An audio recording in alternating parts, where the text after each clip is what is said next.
Okay, we'll get started here. My name is Chris Adams. I'm the Deputy Director of the Development Office for USAID's Regional Development Mission for Asia, based here in Bangkok. I'm honored to join this panel today on anchoring the breadth of financing approaches to the UN Sustainable Development Goals. Foremost among our goals is to wean a better understanding of how to leverage the INFFs to address the needs of the Sustainable Development Agenda. So I'm joined by these experts that I've just introduced from the international community who are all working day in and day out in the trenches on meeting these critical challenges of meeting the SDGs. As the panelists introduce themselves and share a little bit about their experiences to meet the challenges, we'll walk away with a better understanding of how innovative financing tools such as blended finance can help countries grow. I'll take a couple minutes because I'm the moderator to talk about what USAID does for blended finance. I think some of you are very familiar.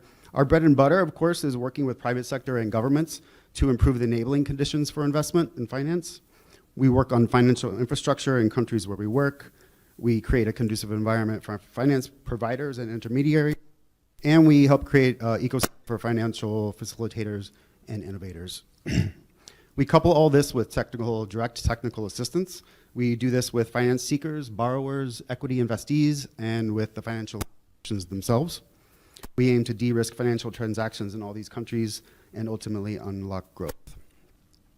So I think one of the new developments in the last couple of years is we work hand in hand with the U.S. International Development Finance Corporation to provide blended vehicles, disperse direct loans, provide equity stakes, and to support large-scale project finance transactions across the world.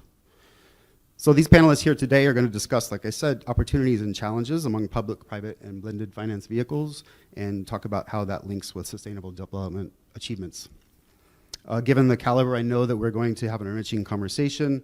We're going to provide insight into the action that can be taken by governments, private investors, and the international community to enhance the collaboration and alignment around these objectives. So I've already introduced everybody, and I think if you'd like to take a couple minutes to introduce yourself when I ask you the first question, and then that way we can move a little quickly into 2 full rounds of questions and hopefully questions from the audience at the end. So, Ms. Lauria, I'll start with you, please. As the world faces increased economic volatility and more compounding crises, such as rising interest rates, high inflation, energy crises, and extreme climate, how can blended finance serve as a tool to mitigate these challenges? Tell us a little bit about the main trends around blended finance that you observed globally and in the Asia-Pacific. Okay, well, thank you very much for letting me be a part of this conversation. And it's really nice to be back in Bangkok again, Sawadee Ka. I actually grew up in this city, so it's great to be back here. Let me just, first of all, define blended finance. As boring as it sounds, it's probably good grounding. So the way Convergence measures it, and we operate as the global network for blended finance, the way we define it is any strategic use of catalytic capital that doesn't work on market principles, to pull in private sector investment into the SDGs in emerging markets. So if it's public on public, we don't capture the data, we don't talk about it. We're really only interested in things that pull in private sector money of some kind that is commercially priced. So just a definition. And blended finance is even more important now because of the fiscal crises many countries find themselves in, the volatility, which includes foreign exchange risk volatility as well as other volatility. So it's important. That said, blended finance, despite all of the hype, is only operating at about $10 billion worth of transactions closed per year, and that has not moved much despite the increase in hype in the past few years. Really, we're not seeing the action happen on the scale needed. Most of the time, blended finance looks like concessional money or catalytic money being inserted into a financial structure. That's the most frequent way we see it. You also see it sometimes presenting as a guarantee that's not fully priced. And CETA, who was on stage a minute ago, or the Swedes, and USAID have done a lot of that kind of developmental guarantees. So those are the most frequent ways it shows up. We've seen blended structures most of the time look like fund structures. So usually it's concessional layer of capital into a fund. We also see it in companies and in projects. In ASEAN specifically, a third of the blended finance deals we have seen are in renewables. And There are also a lot of financial services blended deals. About 30% of the blended finance deals we've seen have been in the financial services area.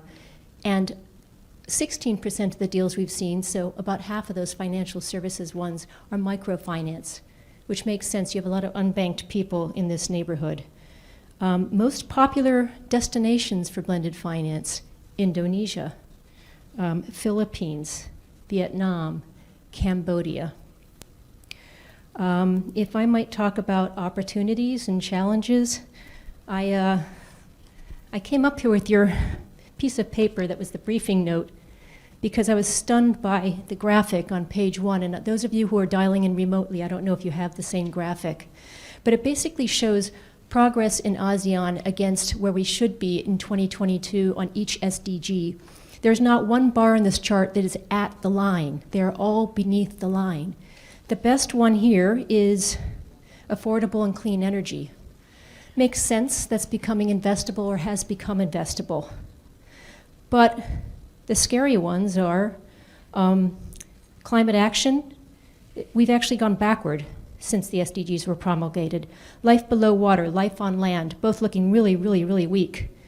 So blended finance is actually really good at those, and it also probably is really good at agriculture and generally adaptation. So I think there's an awful lot of opportunity to use the chemistry or the alchemy of blended finance to make some progress on a lot of these SDGs, particularly in agriculture and adaptation, which are really hard things for the private sector to invest in, but not impossible with a bit of blending. Another opportunity is if we get domestic capital, domestic financial players, domestic investors, domestic capital markets activated and aimed at their own domestic market because they're operating in the right currencies. And again, if some blending by either outside actors or the domestic government can be done, I think that that's also an opportunity. I can get to challenges if you want in a moment, or perhaps I should pass the mic. Should I keep going? Keep going, yeah. Okay. I'm going to give you a final question later, so if you want to cover it here or there. Yeah. Challenges. There are very few donor agencies on the planet that actually make a statement about where they plan to invest in blended finance structures, what their game plan is. They basically don't have a front door if you're doing a financial transaction and you're a private sector actor. You don't know how to get at them. There are some exceptions, and I applaud the exceptions, but it's important because official donor aid is actually the most frequent soft capital in a blended finance transaction, so it matters. It's much, much bigger as a flow than philanthropic resources. However, we could change that, right? Lead times in blended finance are long. A lot of these things are really complicated to put together, and you have diverse actors. You have somebody who's buying impact with their money next to somebody who wants a return for their money, so that's tough. And finally, scale. We see an awful lot of experimentation at the wrong scale. Great transactions, not replicable, not scalable. So those are some of the challenges. Thanks, appreciate it. I think that it's interesting that you mentioned the sectors, and I think we all watch them very closely, and it'll be interesting to see what kind of catalytic capital does on a sectoral basis as we move forward. You did mention, speaking of domestic, and I think that opens a really good way to talk about, turn it over to Mr. Adi. Are you online?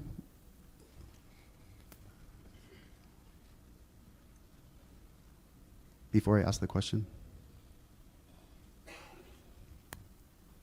Can you hear me? Oh, we can. Okay, great. Welcome. Okay, great. So Indonesia has established the Impact Fund in 2021 to invest capital into companies driving social returns. Can you please just tell us a little bit about the mission of the fund and how it's structured, and how do you monitor the impact of the investments with regard to social outcomes? Okay, thank you. Thank you, Chris. So yeah, I'm grateful for the chance to connect you, even with the virtual platform. So allow me to share my screen.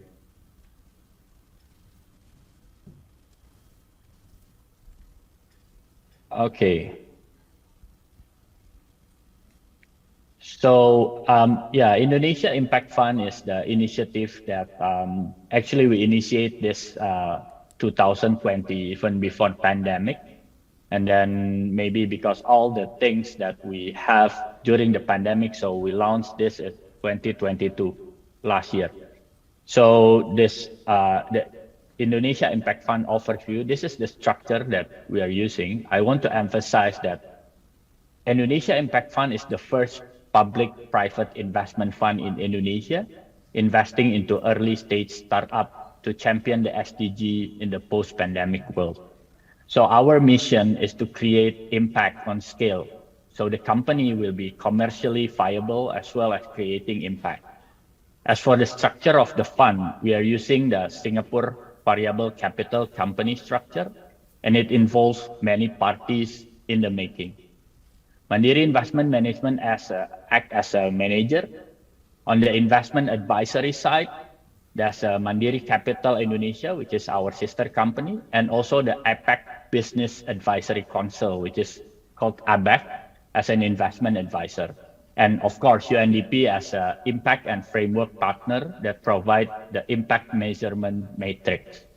So this fund is a collaboration between Mandiri Group, which representing the public sector as part of state-owned group in Indonesia, and ABAC representing the private sector, which consists of group entrepreneur in Indonesia.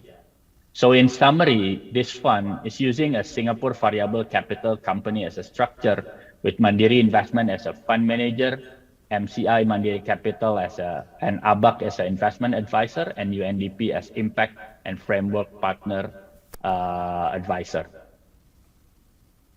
So after finalizing the structure, we need to finalize also the impact framework to define which SDG goals align with the national agreed sustainable development objective. In the process of making this process, we closely work with UNDP, and we decided to go with SDG number 1, 2, 3, 4, 7, 8, and 11. And this is something that we also want to emphasize, that we also choose SDG 5, gender equality, and SDG 13, climate action, as overarching themes across all sectoral targets.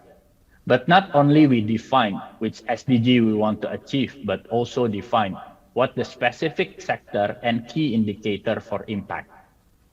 So the way we monitor the social and environment outcome is by blending all of this into the investment process. Using the defined framework, we capture all the SDG indicator we have defined before in all of our investment stages. Starting from deal sourcing, pre-DD, we do commercial due diligence, as well as impact review, even up to portfolio management and divestment. We do all these two processes hand in hand and simultaneously.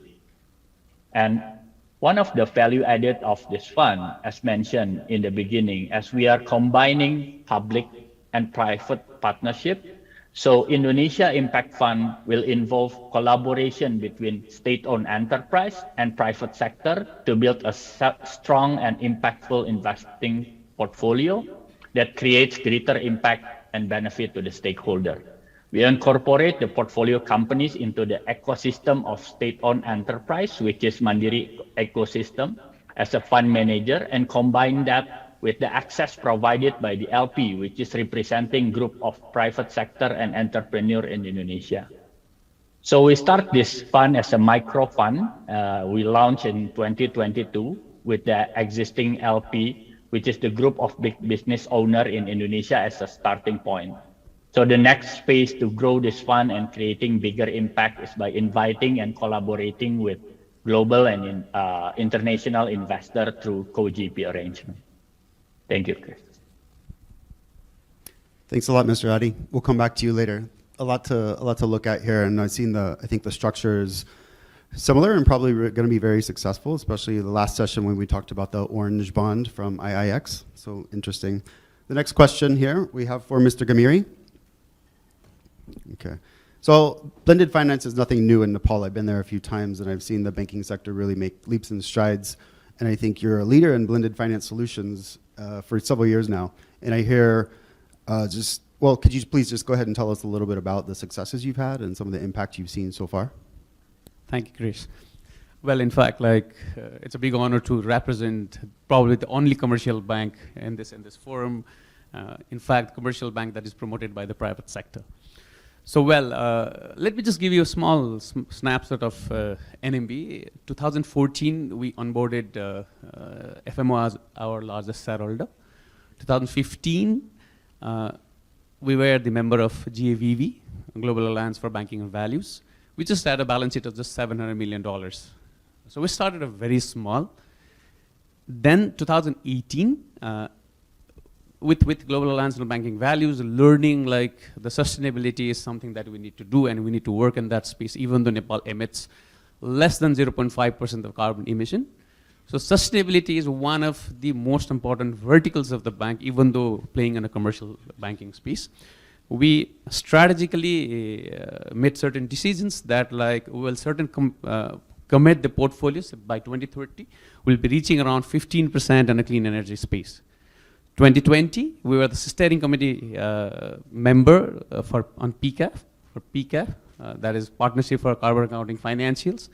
And interestingly, by 2021, we had a balance sheet of somewhere around $1.5 billion, still recognized as Bank of the Year Asia, which was a big call-out for us by the Bankers Magazine UK. The reason behind our being small, setting an example that you can still work in the clean energy space. So going forward, we started with the DFI. It was a purely commercial debt, nothing blended. But from that linkage, we started building a story, and probably by say September, October 2023, we'll be closing a $20 million blended finance debt product, having a track record of almost 5 years, mobilizing almost $150 million worth of DFI debt, pure debt, into the impact related areas. And on that, so with that track record, one of the biggest challenges that we always had was the cost side. So here we got a DFI partner who blended the portfolio, and we are piloting a new impact-based debt where some amount of interest cost will be absorbed by the DFI partner. In last 5 years, started small. So we have a portfolio of around $21 million worth of impact-based portfolio, of which the blend is a very thin $2.5 million. Now, when Johan said that it's only a $10 billion market, and having a balance sheet of roughly $2 billion, I think it's a big story. Well, what did the impact do is we created almost 2.5x of the portfolio in the asset side. So I talked more about the debt side and the equity and the grants, and combined we had an asset base of around $50 million on the impact space. Based on our experience that you rightly said, de-risking energy has been relatively easier, but going into an MSME space, which was our core, which we wanted to be our core focus, was really difficult. I presume this is a global issue. And the reason behind is the most project owners who want to want to blend the business, they want a financial support and a capex support rather than a soft supports. Whereas on a blended finance, there are a lot of soft supports rather than a financial and a capex support. So this is somewhere we really need to unfold if we really want to do the blended finance. So far, the blended finance support portfolio in MSME segment is hardly $1 million. So the reason behind is in a country, Nepal, there's a good amount of interest subsidies, interest buy downs by the government itself, including the microfinance institutions. And because of that, when you have a direct subsidy from the government, scaling up that capital into a multiple fold by the private sector is always a no-no. So one of the things that I really want to touch upon is we exclude subsidies and interest buy downs in the blended finance portfolio, largely funded by the governments. Now, since your cost of capital or risk-adjusted cost is already subsidized, and you are getting that dependency through the subsidies and the buy downs, it is very difficult to convince the client on the client level to come and join the blended finance approach where your risk-adjusted capital is high, whereas and as bank as a commercial entity, it is very difficult to convince even the blended finance providers to reimburse us for the risk taking. So something that we really need to work on that, so that if this is some way we can unfold this could be a big market, and probably it's not $10 billion in global space, it could be really, really big. So what are the impacts that we have done? As a head start, de-risking the energy, primarily the energy. So we have helped align with the SDG goals 7, 8, 11, 12, and 13, and achieve the impacts. So I would like to, since MSME, I would in the second question probably, or later I would like to add upon, but the energy space, what de-risking energy has done into going into a small microgrids or a small solar projects, we have reached to the last mile projects, mostly in the rural areas. So most projects are climate friendly, renewable energy like micro hydro, microgrid, small scale solar projects, supplying consistently quality electricity, and combined total is more than 30 different projects in the rural areas, going into almost reaching into 10,000 people and generating more than 1.5 megawatt of electricity. And all these projects are probably 50 kilowatts or 100 kilowatts or just 200 kilowatts projects, small projects. More than 300 rooftop solars that we call it in the buildings, which generates more than 1.5 megawatt of grid power. Community scale solar projects in the industrial area where it replaces the diesel plant and which generates the energy. Waste to energy management, where waste is converted into energy and then the fertilizer, and it primarily goes to the farmers. So this also aligns with our national commitment to produce 15% clean energy. And the last, do we really have the system to monitor this? Last 5 years, we started 2018. In the last 5 years, the 2 years happened to be the pandemic years. We were early movers in the market, as good as the pioneers. So in retrospective, we really have to say that we failed to rightly document, and it was a mess. But again, we have a clear strategy for 2030, and we've already started the process to build MIS, and probably in future in any of the forums, we'll be able to show that the cost as well as the impact story that we have created in the blended finance piece. Thank you. Thanks a lot. You've talked a lot about the impact, and I think the mobilization. The leverage in Nepal is just quite incredible. And I think you've identified some challenges, and just so happens that the person to help solve the challenges is sitting right next to you. But I'm not going to give you that tough question. I'll ask, the government wants to scale the blended finance approach in Nepal, following on the successes of NMB make. Tell us a little bit about what you envision and what the plan is to create a strong ecosystem for this plan to succeed.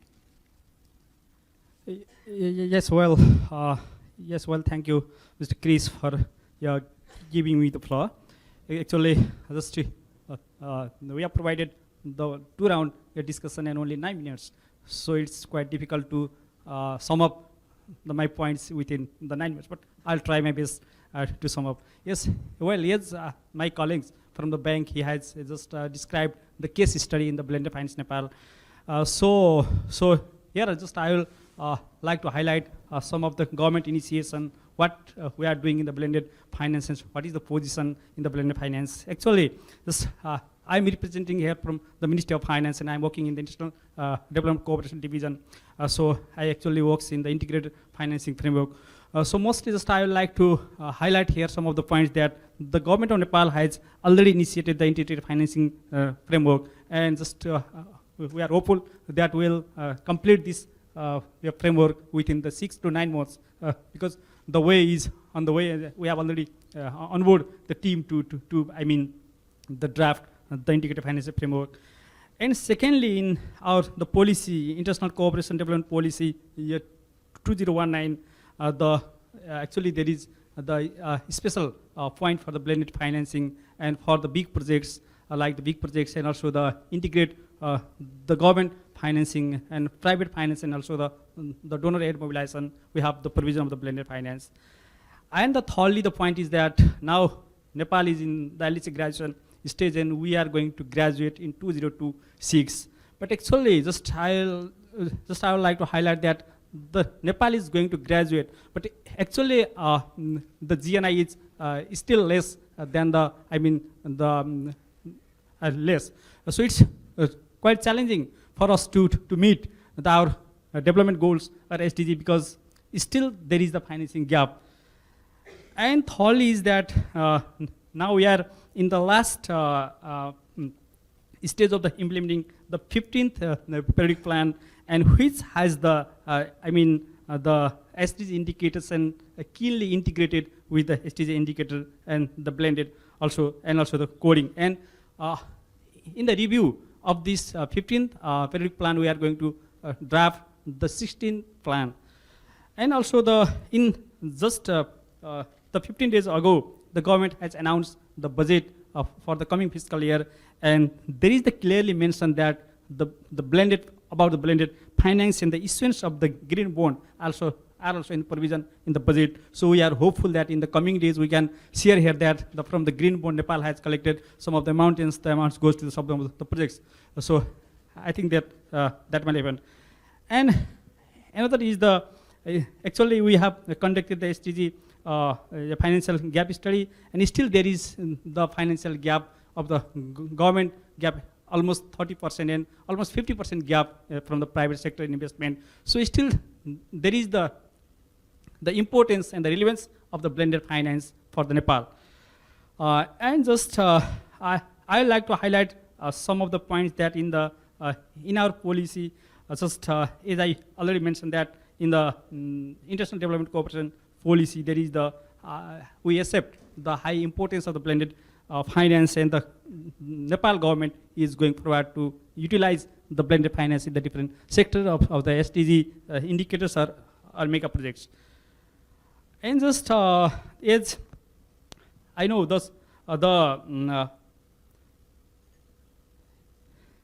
actually the federal structure of the country also demands the more funds, because after the federal structure there is 753 government, 61 government. So 753 local government, and altogether there are 761 government. So for those also the revenue mobilization is still challenging, and the importance of the blended finance is also there. And also for the private sector issue mobilization, it's important to achieve the goals of the periodic plan also, and also for the diversifying the development resources in the priority areas also.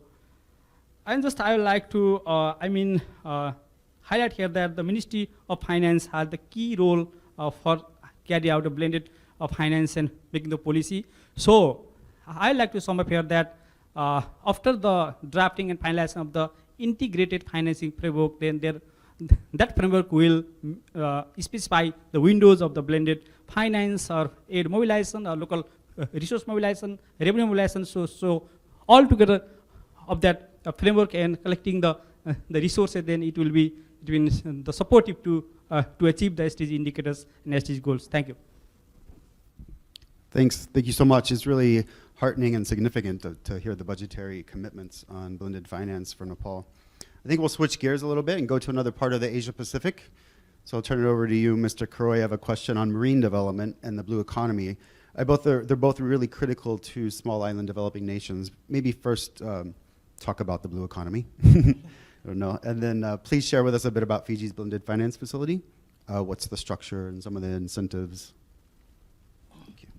Yes, thank you very much for having me as a part of the panel for this evening. I have a small presentation in response to the question. So I'm here today not only representing the Fiji government, but also the partners, our development partners, also our companies, our private sectors, our community businesses, women business that has been partnering with the government in implementing this program. I have also with me my colleagues and my friends from UNDP office in Fiji, with Neil and Anderson, who has been part of the team that is instrumental in implementing this program. Can I move on to the next slide, please? So finding a logical model for sustainable marine development. to support marine conservation and the sustainable use of our natural resources, and also taking into consideration the community and social dimension is one of the national priorities for Fiji, and also the contribution of Fiji's progress on SDG 14, life underwater. Fiji has also acknowledged the significance of establishing and enhancing a financial mechanism to accelerate its progress towards the SDG. Next slide, please.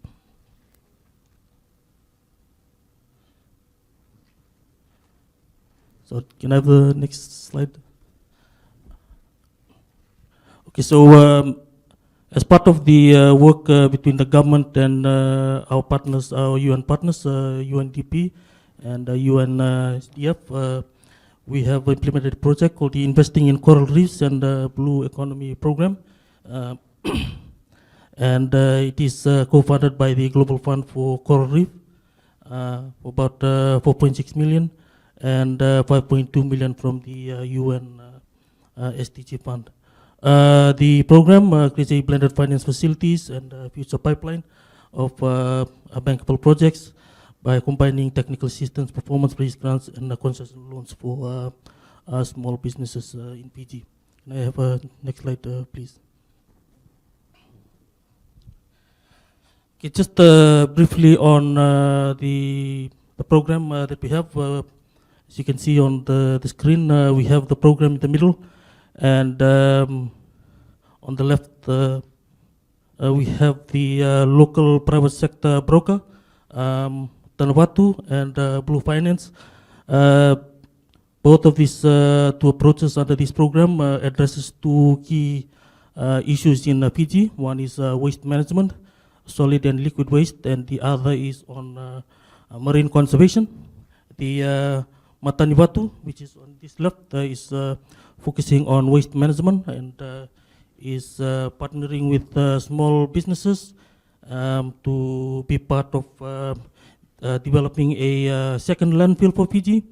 With the assistance of UNDP, they are providing the technical support in developing the small businesses. One of the challenges that is highlighted in Fiji, not only unique to Fiji but to the Pacific, is that many of the small projects are uninvestable.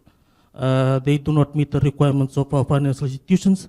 That's why under this program, through the support of UNDP, they are coordinating the effort and mobilizing their resources so that these businesses, this consortium, can meet those requirements and they can simply scale up the program, and also they're able to apply for the loans from the financial institutions. Next slide, please. So these are just some of the successes, solutions that we have in Fiji, some of the businesses that have been established through this program, and we have acquired some of the private sector support on these businesses. Next slide. So for Blue Finance, under this waste management approach, next slide, I'll go quickly. As part of the Quarter Marine Management Area Network, we have the establishment of locally managed marine protected areas. And we can see some of the total investment needed for 1.2 million to protect these marine areas. Next slide, please. Sorry, I have a lot of this business and process that, but I will not go to all of them. But that is part of the Investing Coral Reef Blue Economy program that is being implemented in Fiji, contributing to marine conservation, developing small businesses, especially for our women and youth group in our local communities. We have been facing a lot of challenges for trying to develop the business plan and business proposal for these local communities.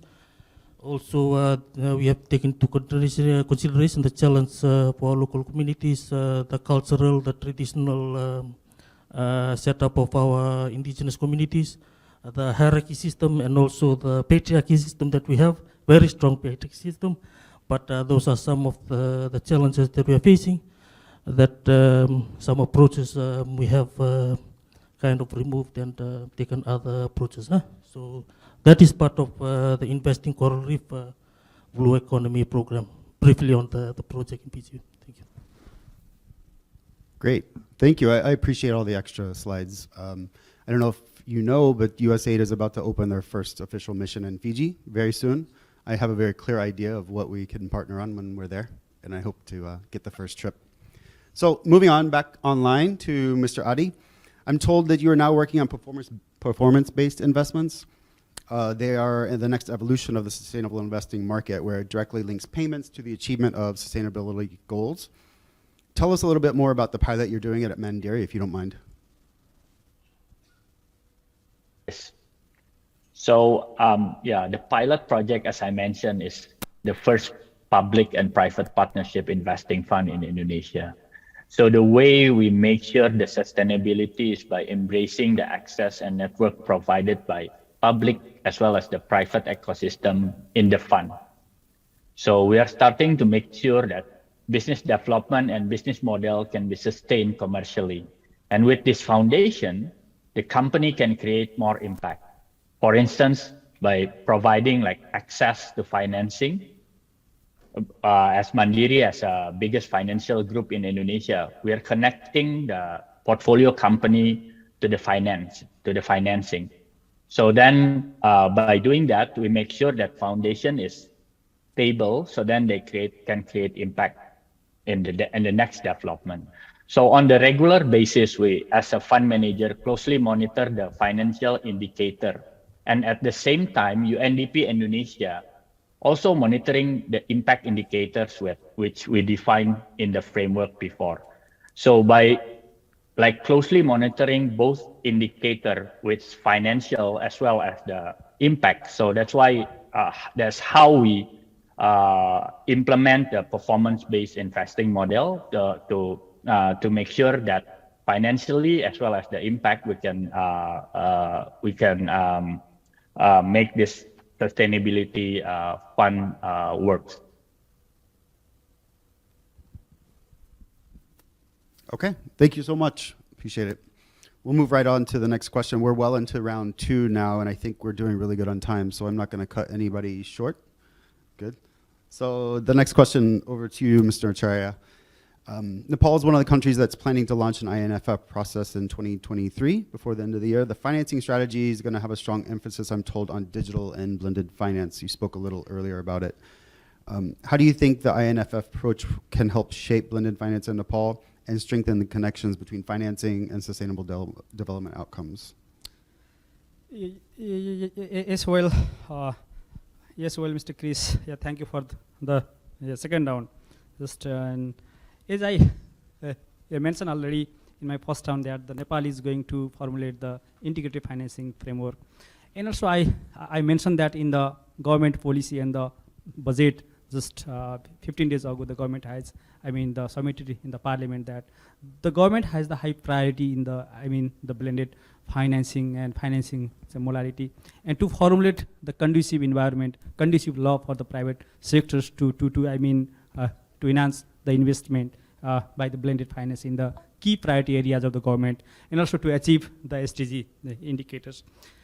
And also, just I already mentioned that Nepal is in the right juncture of formulating the 16th fifth year plan, which is just initiated, and the team leader of the administrative team leader of that planning, Mr. Mahesh Acharya, is also here participating, joint secretary from National Planning Commission. So it's the right time for us to, the formatting or drafting the integrated financing framework. And also, as I already mentioned that in the international development cooperation policy, just like we are very, aware to mobilize the foreign aid management also. And also we are the active member, a founding member of the, Global Partnership for the Effective Development Cooperation, and we have already launched the monitoring system in the Nepal last month. So as I already mentioned that though another is that the Nepal is going to, the graduated from LDC to DC. So that will also arise some of the opportunities and also the challenges. I already mentioned that the GNI is still below the benchmark. So still worrying, I mean, after the graduation, how can we make the sustainable? So for the sustainability and the the dependence of the country also, I mean, the blended finance or integrated financing framework are very more important. And also in the coming days in the budget, also the green bond and energy bond, there is the provision to issue the green bond and also the energy bond in the budget. So I hope in the coming days we will make the rules, regulation, and the conducive environment to issue the such bonds, and such bonds will also supports to achieve the SDG goals or other mega projects. And it will also support the private sectors and the private investors to blend with the government and also to achieve our set targeted goals. So I think this will actually take the good pathway to go ahead, because still we have so many frameworks like SDG financing frameworks is there. But they are in the scattered way. But now we are going to make the integrated, those all sectoral, the frameworks to integrated financing frameworks, and which will integrate the resources, and that will channelize the funds to the set of the targeted goals of the government. So I think I am very hopeful that in the coming days, by all sorts of the framework and policies, and I already mentioned that in the 16th plan, that all the indicators of the economic indicators, social indicators, infrastructure development, that will be integrated, and we can achieve the target goals. Thank you. Thank you, Mr. Acharya. Just building off of that, Mr. Gameri, in addition to kind of the INFF and the things that Mr. Acharya spoke about, where would you see the largest opportunities for blended finance? And what lessons have you learned about connecting your portfolio with the sustainable development impact from the SDGs? Thank you, Chris, once again. 2018, when we started our journey to borrow from the DFIs, pretty interesting that like this year the budget has, or the annual government program has captured to, start discussing towards the policy platform on the blended finance as well as a green bond. So we found out a lender for as a DFI community. In fact, it was IFC with whom we took the first tranche. And in fact, the central bank had no policy regarding borrowing from the DFI. So we as a commercial bank initiated the process, went to the regulator, and we jointly held together to build the regulation, and we took the first tranche. So at least we started the process. Quite difficult negotiations as a part of the show, because that was probably the first time where the events of defaults and various other contract negotiations were primarily towards non-financial indicators and commitments rather than the financial indicators. Probably we closed all the financial indicators or the commitments on a half day, and it probably took almost 4 months or more to close the non-financial indicators. But again, the journey began. So looking into the now at this stage after 5 years with a lot of modifications, change in the regulation, now before the government coming out of the framework and capturing what we are doing, or the other banks that they were doing, and many a point in time, the monetary policy speaks as a foreign borrowing, as external commercial borrowing or external borrowing that we see. It was the only bank. There was only one bank that had a portfolio, and it was us who somewhere or other participated in this journey and accelerated this portfolio that other banks started also following the lead. Coming here, I see that as an opportunity. Let me just first talk about another energy piece. So Nepal has 93% grid connectivity. It's already 93%. Probably next 5 years will probably reach around 99 to 100. But the only major issue is the quality and consistent supply of energy. There is a grid connectivity, but the issue is the quality supply.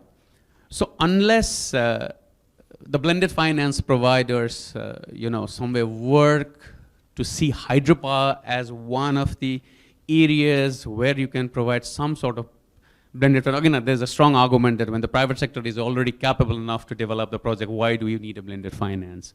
But having said that, in Nepal, there's a 216 megawatt project primarily funded by the DFI that has a solid blended finance structure, and that is under construction. So if we really want to do it, probably we can do it. So de-risking energy and other segments like waste to energy, we have piloted a couple of projects. There are two challenges. One, getting the good amount of waste to convert into energy, because like small towns is very difficult. Second, once you generate the gas or the bio-CNG or anything, so getting the right market, like, the market conversion is very, very difficult. Where will you use it? So getting a market, once you, there are a couple of waste management, like, the biodigest and all that, like the waste to energy projects. Probably last 3 months, I visited 8 myself in different towns, except one. The 7 are still struggling to get the post-production they're getting. It's very difficult for them to get the market. The reason behind that, the cylinders or the pipeline, or like, where will you use it? So what they're doing is like, since it's again a biohazard, if you don't use it, most of the, like, you travel those towns during the evening or during the night, you can see something burning. So you burn out the energy that are produced because it's very difficult to get the market. The projects are already ready, but getting the market is very difficult. In MSME space, well, it's something like, we have tried concessional guarantees, we have tried credit wrappers, we have tried forceless guarantees, we have also tried, like, unlending support through various means. But one of the biggest challenges is MSMEs are relatively privileged in terms of borrowing, as Nepal government through a central bank a regulated lending portfolio that we call it into the priority sector. By probably next 3 years, it will reach around 45% of the balance of the banks. It's very difficult to reach them out and, like, align them with the blended finance agenda. The reason behind is very scattered, and being with the terms, reporting, audit. So this is something like that's not their cup of tea. So probably in that space, if we have a, like, the most blended finance providers, they have a common platform, or they create a common checklist where the audit standards are maintained, moderated, and like mostly a checklist or a brief kind of, if we can create that kind of platform, probably we can unfold MSME as well. The reason behind I'm saying an MSME is that we talk a lot about MSMEs, but the biggest problem is, like, even though it constitutes the biggest balance sheet of the banks, it's very difficult to unfold them because they're scattered, small, and very difficult to align with the blended finance. Again, on a blended finance, most of the blended finance providers have their own agenda. Some wants to go into a concessional guarantee, some wants just as a kind of a soft support like a consultations. Some want to give align for the market research, but the one who is an off-taker is not ready, or is not in need to accept all those. So what I see is there's a significant private participant in countries like Nepal where the healthcare service as well as the education service is provided by the private sector. If we can de-risk and we can look into the education as the SDG goal number 4, if we can somewhere align with the education sector that is big, really measurable, identifiable, and we can see the real impacts, including that applies with the healthcare. In India, there's a good example by Niti Aayog. They have participated in the blended finance approach. Probably I think USAID has supported them. And they have done a fantastic work during COVID in the healthcare system, I guess. So since education contributes almost like in the last 10 years, 5.2% of the GDP, and there's a target of around 8% for next year, this could be one area where the blended finance may work, and that could be measurable. Okay, how do we do this? How do we do this? Like, how do we primarily unfold the MSME piece? So if we can, I said, like, if we can create a common window of blended finance providers, a common portals, probably I'm in a need. So if the portal do a matchmaking between the off-taker or a bank and the blended finance providers, filing a case note and the case is studied and you respond them, it's like it creates it's an easy portal for the off-taker as well as a bank. Like if I have a project where there could be a blended finance, where do I go Today, I reach out to a couple of my relationship, and if they respond, if they align, then that matchmaking happens. But if there's a common platform, I just file a case note where, like, the blended finance provider approaches the client or the bank, it may just be easy to reach out the project. So what I see is, like, there is money, there's a provider, but there is an off-taker, but the matchmaking is getting very, very difficult.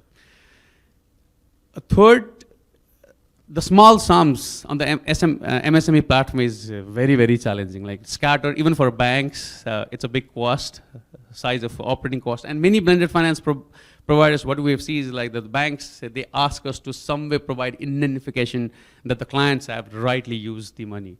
So imagine I have probably 100,000 clients, small tickets, in a region like us, where probably a credit size is roughly $50,000 to probably $150,000. Imagine, like, confirming the right uses by the bank, identifying, that's again a big challenge. So unless we create a mechanism where the off-taker or the counterparty itself or the client itself, like, reports properly, and the bank facilitates on that, that could be one area, like, that could open up a big opportunity. So in this forum, I just want to add, in fact, we were discussing with the Ministry of Finance officials, NPC. Since most governments like Nepal, India, and many developing regions, there are interest subsidies and buy-downs given by the government. So what is the result? It's probably 1:1 or maybe not, because there's no prudent analysis of whether the grants or not grants, the interest subsidies and buy-downs are given at, like, the client whether use it or not. So there's a straight 5% subsidy in agri and MSME platform in Nepal. And there is no, basically the spread of the bank is lesser than that. So probably the client is using the subsidy. Instead of doing business, he's depositing in the bank in a higher interest rate. So is the purpose served? No. So my request, like, if we can somewhere channelize the subsidy mechanism through probably an SPV or a national integrated fund, like probably, a fund where the bank is incentivized or encouraged to do the blended finance through a client, there could be probably we can target probably 3x or a 5x of the portfolio. It de-risks the bank, and then it creates an impact as well. The reason that I'm saying why the banks need to involve is the size are the banking, the credit given by the banks is almost par to GDP or higher than the GDP in Nepal. So basically, unless you make a bank as a channel partner who mobilizes the capital higher than the government in the asset space, it is very difficult to get the desired result in blended finance. So lastly, what I want to add on the opportunity side is it should be more of a need-based approach rather than a classification-based approach. So most blended finance providers are coming with a classification-based approach. This is where I want to work. But if we can some way or other work together so that, like, we identify the needs first, these are the needed areas, and based on that, if we can design a program, then probably that will work more impactful. So what can we do? So I'll just read this out.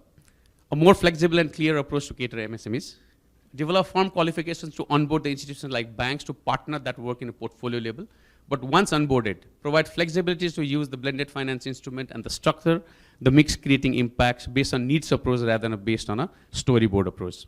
A hedging pool, which is very important. You rightly pointed out about the currency risks. That is one of the biggest struggle for us because of the currency volatility. A hedging pool for the partner institutions like banks and the off-takers to share and support the currency volatility risk while using foreign capital. Country-region specific needs based on portfolio approach rather than scattered pilots to best optimize the hard-earned capital resources. Discourage direct subsidies to the clients, that makes them dependent. Most subsidies are criticized due to its uses. Let the selection be based on risk-adjusted basis and the incentives be passed on to the risk takers like banks as an encouragement to innovate suitable products. This applies to the Nepal government, the Ministry of Finance official as well, who would take up the issue and, like, some way put it in the committees where it is discussed. Thank you. Wow, thanks. That deserves a round of applause, sure. It's always good to have people like you at commercial banks that are, like, driving these creative solutions. I just hope you have a receptive ear, and it sounds like you do, and with IFC, and you've made some successes, so Congratulations. I do think you mentioned MSMEs, and that's a shared problem across the world. So I'll take an example from Mr. Karoy. Working with your Blue Accelerator grant scheme, which is serving to get resources into the hands of MSMEs. What's the role of blended finance in catalyzing investments through this accelerator grant scheme? Thank you. Just in response to the question, I think, just briefly, I think for the domestic financial sector, stakeholder in Fiji has highlighted the lack of investable watertight project pipelines, and they cannot support most innovative businesses and startups until they are cash positive and are able to pay back the debt investment. Therefore, by providing business development support and performance-based grant financing, the Blue Accelerator Grant Scheme seeks to address a major capital market gap faced by projects from the get-go. So this Blue Accelerator Grant Scheme hopes to complement the investment coral reef and blue economy program that I have presented before. It hopes to identify other key projects to accelerate our progress on the SDGs in the areas of sustainable tourism, agriculture, and also contributing to the reduction of poverty alleviation in Fiji. Yeah. So this is in response to your question. It's exciting. I'd like to learn more about it. Sorry. Okay, last question for me, and I think we'll have time for questions from the crowd, but Joanne, if you could indulge a very long question, but hopefully you have a succinct answer.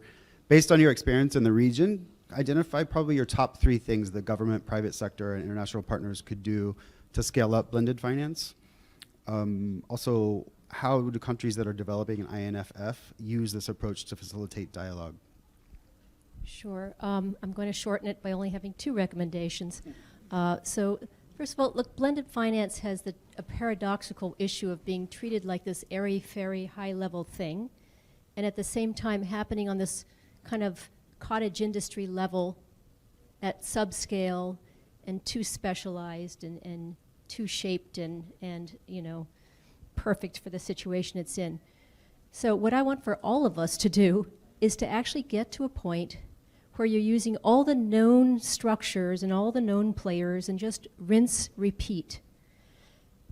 I should have mentioned before, but all the statistics I gave you before are from our historical deals database. We put an awful lot of information out there on our public website on what the standard transaction shapes and sizes are, who's doing what kinds of blended finance, which SDGs are being addressed. That's one resource for you, and not everything on our website was designed by us. We also capture data from other folks who've put together some obvious insights. So let's try to standardize, shorten the time to market. If you're going to get creative on the problem you're solving and not necessarily on a brand new structure, because those brand new structures do not find acceptance in the commercial world. People are looking for asset classes. They're looking to write $100 million checks. So continuing to tinker on the small scale doesn't serve anybody's purposes. So that's an ask for all of us, is let's take this up a notch from the cottage industry and take it down a notch from the blended finance solves everything approach. The other recommendation I have is actually for national governments and the UNDP and all the other agencies that help them. I was going to use a car metaphor, but I realize it's really tone deaf in an era of climate crisis, so I'm going to pretend that we're all on an electric city bus instead. So there are lots of conversations that basically are the brakes in the bus, excuse me. So in any vehicle, you need brakes, you need gas, and you need a steering wheel, right? Or accelerator. Maybe it's not gas because it's an electric bus still. The brakes are the conversations that the donor agencies in the wealthy countries of the world and the development banks that we're all shareholders of have. And those brakes have to do with blended finance principles. Minimum concessionality. Don't spread that precious aid money around like peanut butter. Aim it at the specific part of the transaction that it needs. Additionality, don't show up in places where your money wasn't needed to get the deal done. Those are really good principles, but they're breaks. They're don't do the wrong thing kind of thoughts. We need the accelerator pedal, right? We need people to step forward and say, in my country, what are the regulations that are going to make blended finance and domestic capital markets function? For example, I was thinking about this because we were in Singapore all last week, Ritesh, my colleague, and I, and it became obvious to me that they're trying to work on a taxonomy for ESG that allows commercial banks to actually do something in JETPs. The just energy transition plans require decommissioning of coal, and if you don't let commercial banks figure out how to be part of that financing package, no, those are going to be blended finance. You need to somehow figure out how banks are a part of that solution. So do your regulations allow your banks, do your regulations allow your capital markets to do the right thing? Do your regulations in your home market allow your sovereign wealth fund to invest in a private equity fund that has a difficult strategy and therefore is a blended fund? So think about that. That's the gas pedal. Do you have stable policies that foreign investors and domestic investors are going to say, yes, I understand how this place works, and I understand what the blending here looks like in the longer term? I think you're alluding to that as well. So that's the gas pedal. The steering wheel are these integrated national, sorry, I just love this chart, as you can tell. These integrated national financing frameworks, every single national government should be walking into every international development agency conversation and development bank conversation saying, these are the things that are important to me, this is where I'm lagging behind, these are the structures that work for me, these are my development challenges, and I want to be a part of this conversation. You need to start directing what's happening in your country when you're speaking with donor agencies. They really want to help, and they're doing lots of great thinking, and in fact, you know, your being here is evidence of that, and we have to have two halves of the conversation. So my advice for the national governments of the world is to come at these conversations with an integrated thought process that really makes you, a solid conversational partner with all the donors and all the development banks out there. Thanks. Very well said. Thank you. And I think it's good advice for USAID and other donors, especially. It is always good to actually have a plan when you go meet somebody and what do you want. It's actionable, and we can get things done quicker.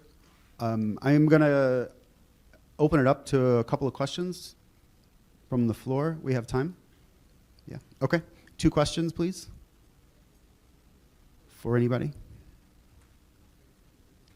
Over here on my right.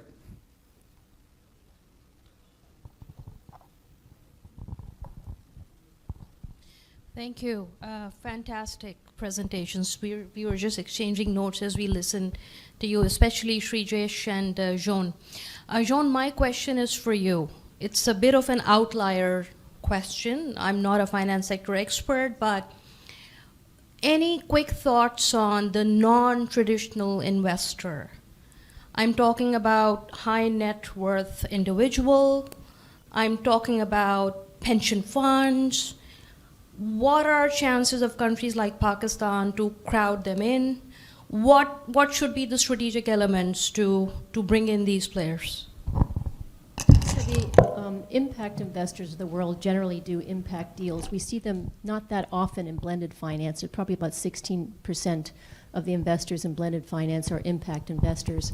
High net worth individuals as well. Those look typically like family offices when they turn into investors, and they are not frequently in our statistics. However, there's an awful big opportunity there to get them more motivated. Typically, family offices or high net worth individuals either are acting or having their fiduciaries act in full investment mode or in absolutely charitable mode. It's a big ask to get them to work in catalytic mode. We're actually raising, we've actually launched a program called the Asia Climate Solutions Design Grant in concert with the Singaporean and the Australian governments and 2 family offices that's designed to pull more family office money into being catalytic. These are going to be grants that are issued for the purpose of designing structures that could be investable later on. And the information's, again, on our website if you want to know more. So family offices are going to have to be persuaded to be more catalytic with their concessional arm.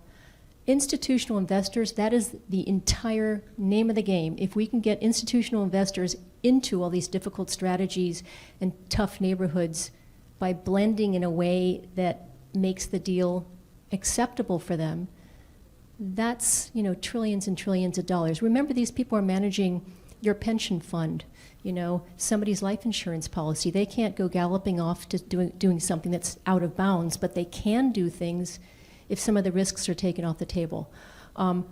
Some of these large investors absolutely just cannot go into some of the neighborhoods we're talking about because they are not investment grade. The sovereign debt rating is below investment grade. So if you can pool a series of these, add, you know, credit enhancement, possibly you get there.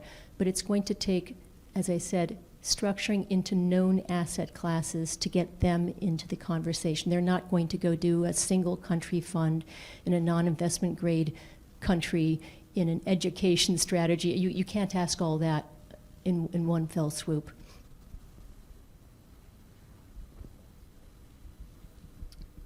Great. Other questions? Going twice? Okay. I think we'll conclude here. I'd like to thank all the panelists for a really enriching panel that we've had with a lot of good conversation. You're heading out to a coffee break, so I believe you can ask them questions more directly about how to create an INFF, what is blended finance, and any other thing to follow up on. But thank you all for your time. It's been a pleasure being here, and good luck with the rest of the conference. Thank you very much.